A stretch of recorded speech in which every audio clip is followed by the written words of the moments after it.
Apakah kamu pernah bangun pagi, buka HP, terus tiba-tiba merasa hidupmu kayak berjalan di tempat?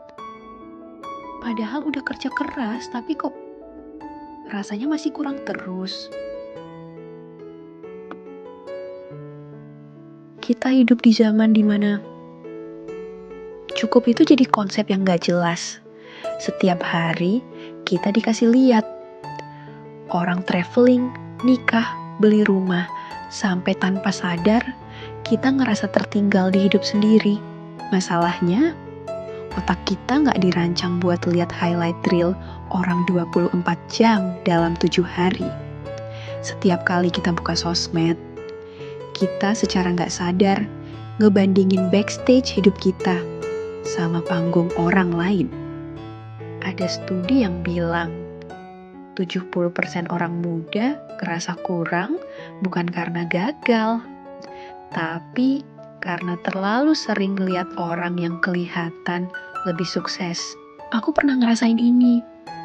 Ngejar karir, ngejar validation, sampai lupa standar cukup itu sebenarnya siapa yang nentuin?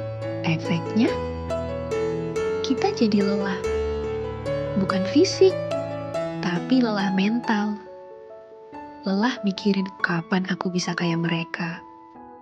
Lelah ngerasa seperti gak pernah cukup buat dunia ini. Ironisnya, semakin keras kita kejar cukup, itu semakin gak kerasa. Kayak lari di treadmill, capek, tapi gak maju-maju.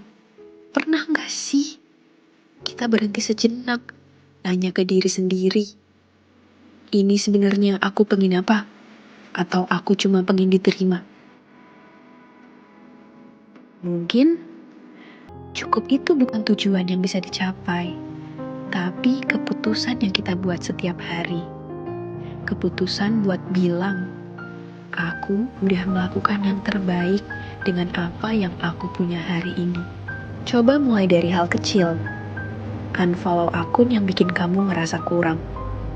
Apresiasi satu pencapaian kecil hari ini. Ingetin diri sendiri, hidup ini bukan kompetisi. Terakhir, coba bayangkan kamu yang kecil dulu. Apa dia bakal bangga sama kamu sekarang? Kamu yang sekarang udah jadi orang yang dulu kamu tunggu-tunggu. Ini video pertamaku. Bikin konten kayak gini memang belum biasa. Tapi kalau kamu merasa video ini ada manfaatnya, boleh banget kasih like atau subscribe. Bukan buat aku, tapi biar aku tahu. Ini penting buat dibahas lebih dalam lagi. Oh ya, satu hal lagi. Kritik, saran, atau bahkan curhatan soal perasaan gak pernah cukup ini, bisa kamu tulis aja di kolom komentar. Aku baca semua. Karena sebenarnya kita semua lagi berjuang hal yang sama. Kalau kamu ingin aku bahas cara berdamai sama rasa gak cukup ini, tinggalin di komentar ya. 1 like dari kamu sama dengan 1 semangat buat aku. Terima kasih.